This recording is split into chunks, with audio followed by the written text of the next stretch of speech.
Oh, before I forget, I want to give a special mention to one of my favorite bands, Iron Maiden. This is October 28th, 2023. Bruce Dickinson joined the lineup of Iron Maiden on October 28th, 1981. He replaced Paul Diono. And Iron Maiden's first two albums were already great. The debut album and Killers. And Bruce Dickinson came in, and then they just became iconic. They released The Number of the Beast, then Peace of Mind and Power Slave, and they're one of my all-time favorite bands. I just wanted to give a special mention to for my fellow Iron Maiden fans. Okay, so everything is nice and clean. All the parts had a chance to dry, and now, in my opinion, is where the fun begins. Because before we paint, we got to come up with a lighting plan. When it comes to the eyes, they have they're like the two round sections, and they're on the pins, and they're gonna go in like this. That way, there, when you move, it looks like this, like he's following you. We're going to use these because these need to be a point of reference. So we're going to use lights, and we're going to put lights in here. So when it comes to the instructions, so going into the first part of the instructions, you can see how we're going to put the pin to hold the plate in position, and that's going to go in. What we got to do is we have to alter the plate where we can put the wires through. So there's not a lot to work with. So what we'd have to do is put the small holes on either side and run the wires down the section. And I'm thinking we might have to take off the round pieces and actually put the LEDs on that. Let's see, this is going to go facing down. So it's going to go just like this. And then that other part is going to hold the plate in position. But you can see where it actually looks kind of cool. Like he's looking around. But I was thinking of what we could put. We can put the SMDs, the small. I got one that's already hooked up to a resistor. Alright. We can put this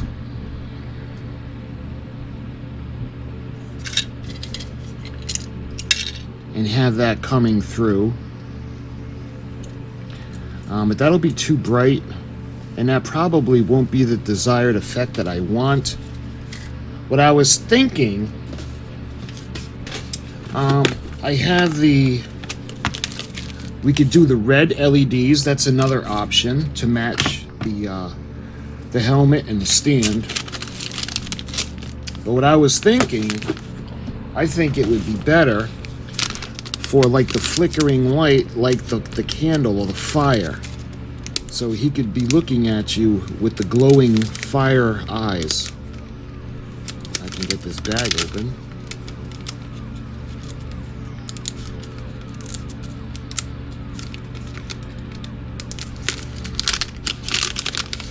Let's get a couple of these.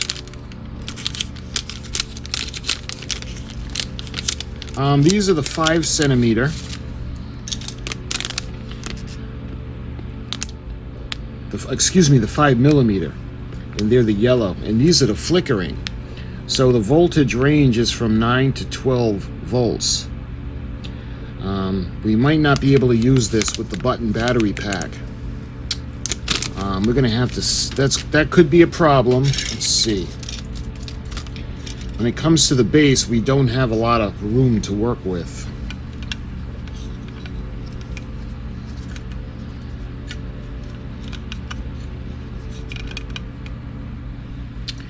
Yeah.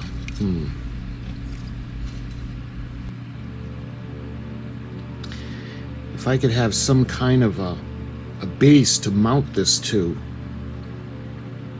that would be a lot, make life a lot easier for the battery pack or the power supply.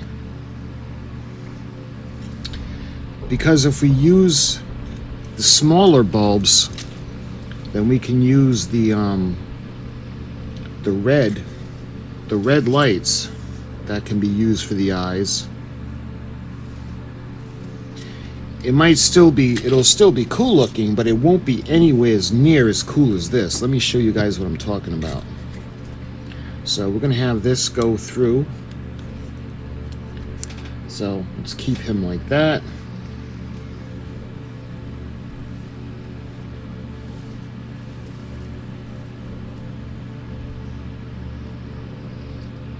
See what I'm talking about? See how cool that is? So let me show you what I mean to do both of them.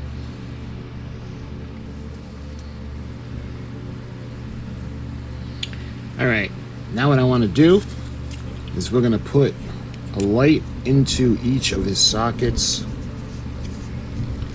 just like that. And let's light it up.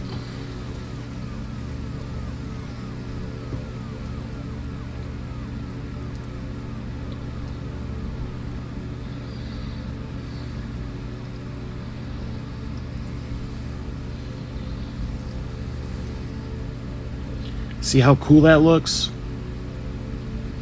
That flickering effect looks really cool.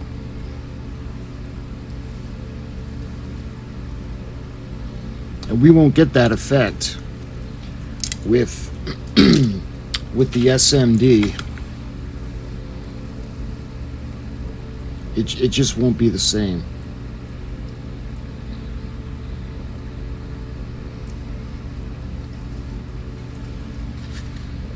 See, it's just not the same. Still looks kind of cool, but it's just not the same. Glowing fire. So keep in mind that he glows in the dark, so if we have a light bulb, it's going to totally wash out everything. Whereas the flickering LEDs, when it's dark and we put light on them, we'll still be able to see him glowing.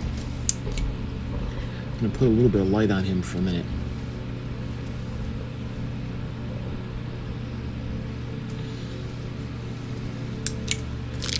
See, just by doing that, he was glowing. And I think that's what I want to do. We're going to take a look and we're going to see if we can find the small lights, yellow flickering version of this. And if we can, absolutely great, that's what we're going to use. If I can't find that, then we're going to have to figure out how we can use the 9-volt. Because I think this is the look that I want. I love that look. The flickering lights just look great. Because I want it to look like fire, like he's looking out of hell. So the flickering flames in the eye sockets are going to be great. Once we have the basic lighting set or the kit all planned out, we're going to go ahead and we're going to paint him. What I'm going to do is we're going to do a wash on him because I want to keep the glow-in-the-dark plastic visible. So we'll do a wash, and I'll do the black on the orbs of the eye as well as the nasal cavities. That'll be black. And the rest we're going to do a wash to bring out some of the details. Like on the back of his head, you can see the little lines. And I'm drawing a blank on what these are called. Where the parts of the skull meet and they form and they fuse together as the body grows. Anyway, that'll bring the those out. And there's really just two parts to the skull. So it's going to go together like that. It's going to snap into place. And we got to keep in mind too, the wires are going to be coming out, and it goes on a rubber band, and it kind of bobbles around. So we're going to make it where the wires aren't going to interfere with the elastic, and he'll still be able to bobble. And eventually we'll put his helmet on, and you can see he's going to look pretty cool. I was thinking of different things to do with his helmet. He reminded me of Sergeant Schultz, because Schultz has the same kind of helmet. His helmet is blue, and it has like little designs on either side. I was kicking around the idea of painting the helmet into a different color, but we'll see. Right now the priority is trying to get the tiny SMDs or the little LEDs that are flickering. If not, then we're going to have to use the 9-volt, and I'll give some thought on what we're going to do for a base then, because we're going to have to bring it up off and give some room underneath to put the 9-volt battery, because I really don't want to plug it in. We could do that. We could run a plug like over here, run the wires in, and then just plug it in when we use it. We could do that. A lot is going to depend on if I can find the smaller voltage for that. If not, we'll use the batteries. Okay, so now that we have the lighting plan in place, I think what we can do now is we're going to go ahead and we're going to wash them. One of the charms about this kit is the glow in the dark, and I want to keep it where we can appreciate the glow in the dark plastic. So I figure what I'm going to do is we're going to do a wash, and we'll just bring out the details that way.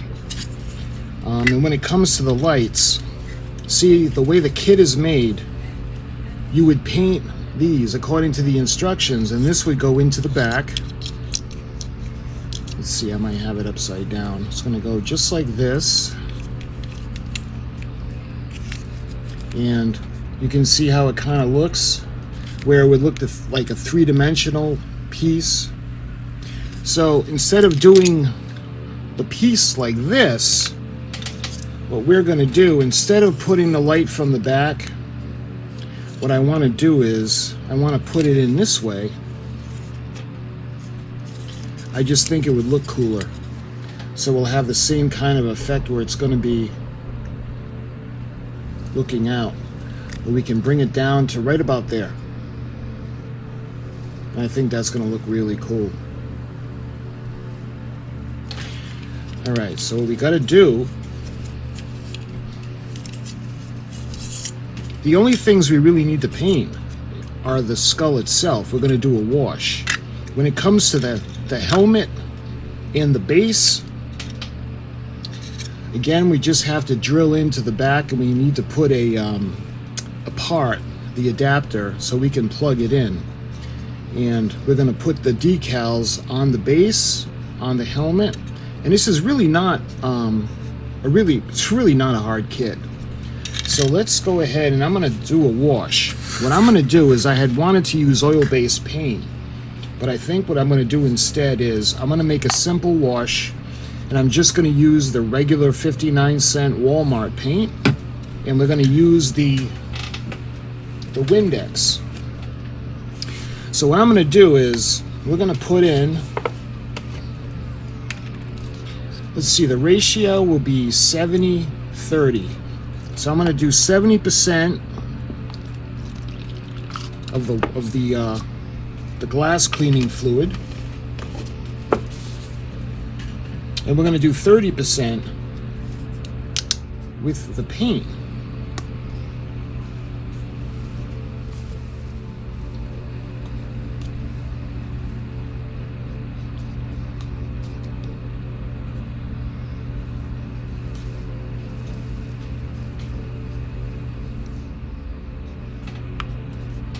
See, that's a little bit better.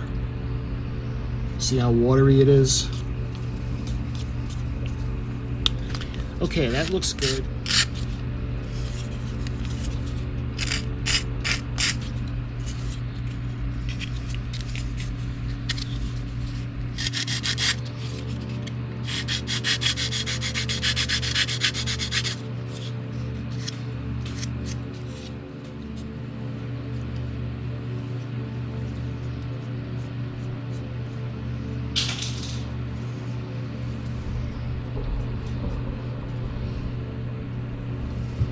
This still might be a little too thick, so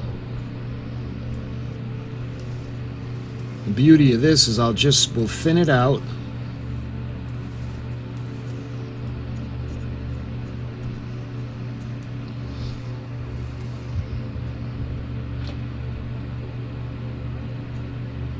Do all the little cracks and crevices.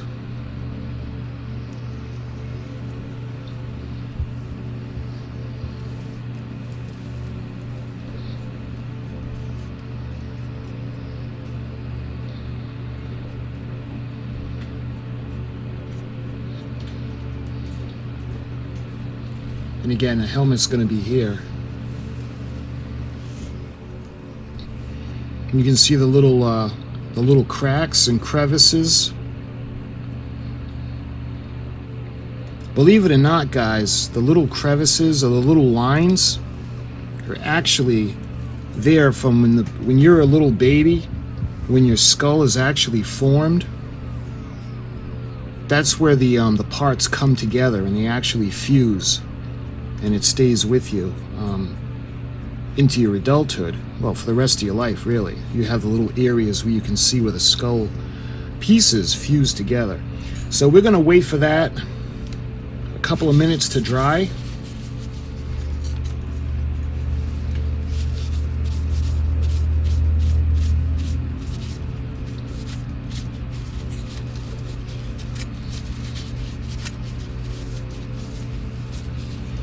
See, I want to get the paint into that area.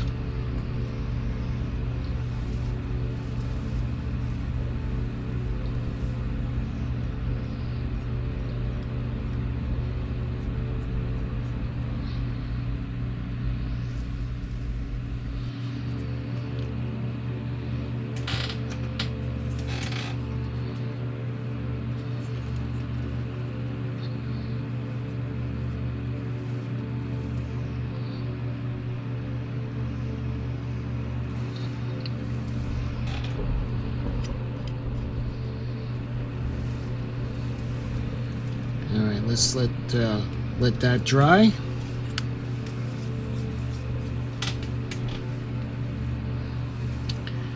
And like I said, what we're going to do is we're only going to use the backdrop. So we're going to take these sections off because we need to actually drill. So why don't we go ahead and do that right now?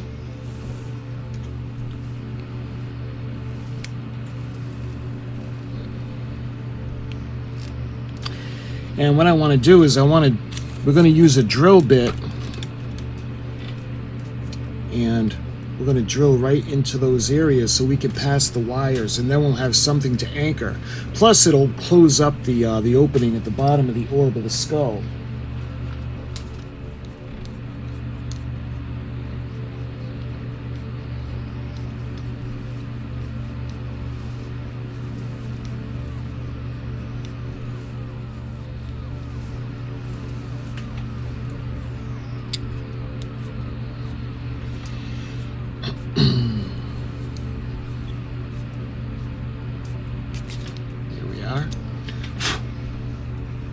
Alright, now we can use the larger bit. That way there we'll be able to pass the wires through. So this will be large enough we can pass the wires through the back. And see how much easier it is? Because now we've got a guide hole.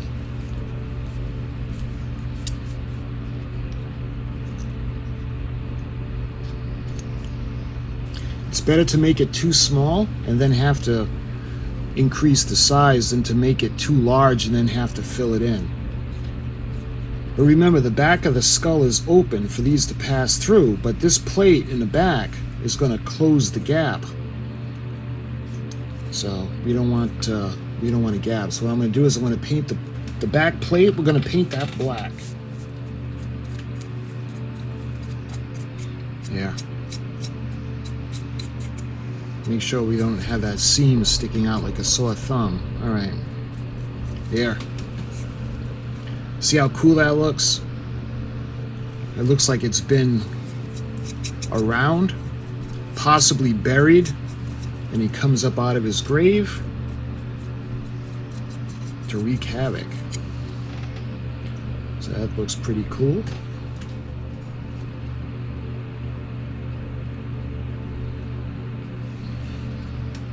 Yeah, I think it looks pretty cool. Nice and grungy.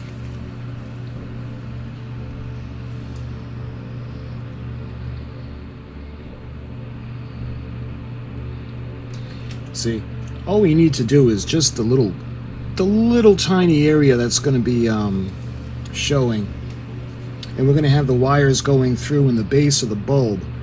So that's all we need to do for the back section. So that's all set. We need that to dry. When it comes to the rest, like I said, we need to do the wiring, but that's going to be in the next step. And we got to wait for this to dry, and then I'm going to lightly rub it down, and then we'll be able to put it together. So when it comes to the glow in the dark aspect, we want to keep the glow in the dark. So we're going to light them up. And I'm going to show you guys what he looks like in the dark after we got done. See how he's glowing? Let's see if I can get a little bit darker. Look at that. Spooky. So we still have the glow in the dark aspect, but we also have some of the grunge. You can tell it's not clean. He's been around a long time, and he came from the grave.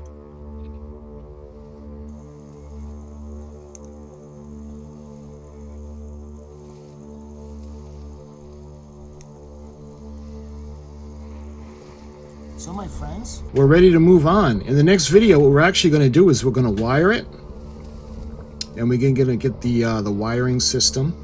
We're going to get it all set, and then we can think about putting it together.